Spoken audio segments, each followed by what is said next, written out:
గృహంలో సమస్త వాస్తు దోషాలను తొలగింపజేసుకోవటానికి ఎలాంటి జాగ్రత్తలు తీసుకోవాలి? మీ సింహద్వారాన్ని బట్టి ఎలాంటి పరిహారం పాటిస్తే ఇంటికున్న వాస్తు దోషాలన్నీ తొలగిపోతాయి?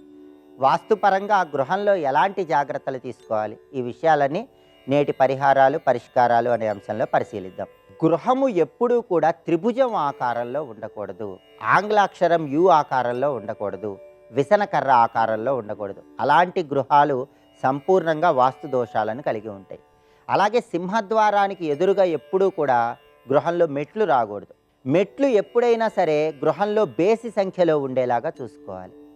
మెట్లు ఎక్కేటప్పుడు కూడా మన కుడికాలు ముందుగా మొదటి మెట్టు మీద ఉంచి మెట్లు ఎక్కినట్లయితే వాస్తు దోషాల ప్రభావం పెద్దగా పనిచేయదు.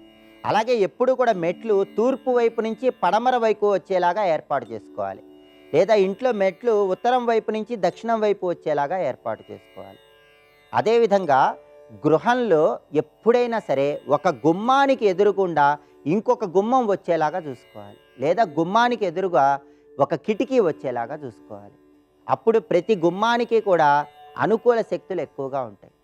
అలాగే గృహంలో కిటికీలు ఏర్పాటు చేసుకున్నప్పుడు ఆ కిటికీల తలుపులు బయటికి తెరుచుకునేలాగా ఏర్పాటు చేసుకోవాలి. అప్పుడు గృహంలో సానుకూల వాతావరణం ఉంటుంది.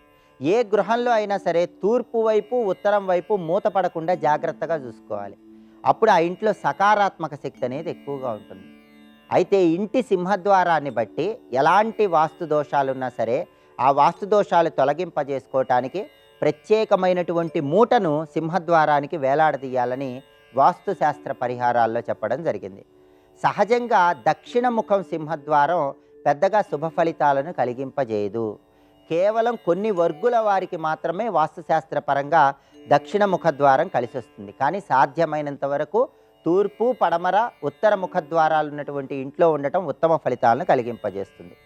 తూర్పు సింహద్వారం ఉన్నటువంటి గృహానికి ఎలాంటి వాస్తు దోషాలున్నా సరే ఆ వాస్తు దోషాలన్నీ పోగొట్టుకోవాలంటే గుప్పెడు గోధుమలు, గుప్పెడు బియ్యం, కొద్దిగా కర్పూరం, వీటిని ఒక ఎరుపు రంగు వస్త్రంలో మూటగట్టి ఆ మూటని ఆదివారం ఉదయం పూట మీ ఇంటి సింహద్వారానికి వేలాడదీయాలి.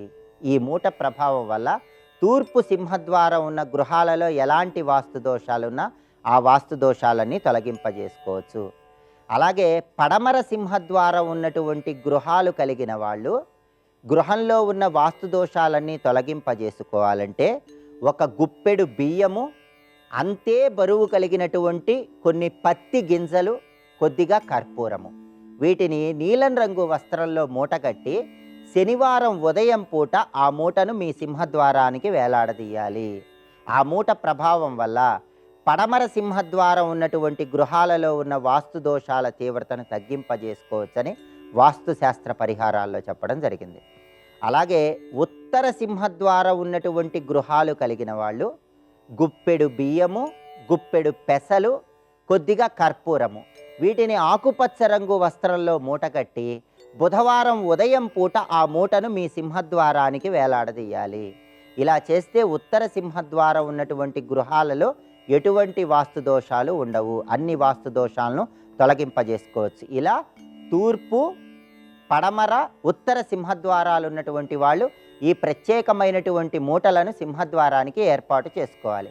సాధ్యమైనంత వరకు దక్షిణ దిక్కు ఉన్నటువంటి సింహద్వారం కలిగిన గృహంలో ఉండకుండా ఉండటం మంచిది. అత్యవసరంగా ఉండవలసి వస్తే మంగళవారం కుజహోరలో కలబంద మొక్కను తలకిందులుగా వేలాడదీయటం ద్వారా ఆ దోషాల నుంచి సులభంగా బయటపడవచ్చు. ఇలా వాస్తుశాస్త్రపరంగా జాగ్రత్తలు తీసుకోండి, పరిహారాలు పాటించండి, సకల శుభాలను సిద్ధింపజేసుకోండి.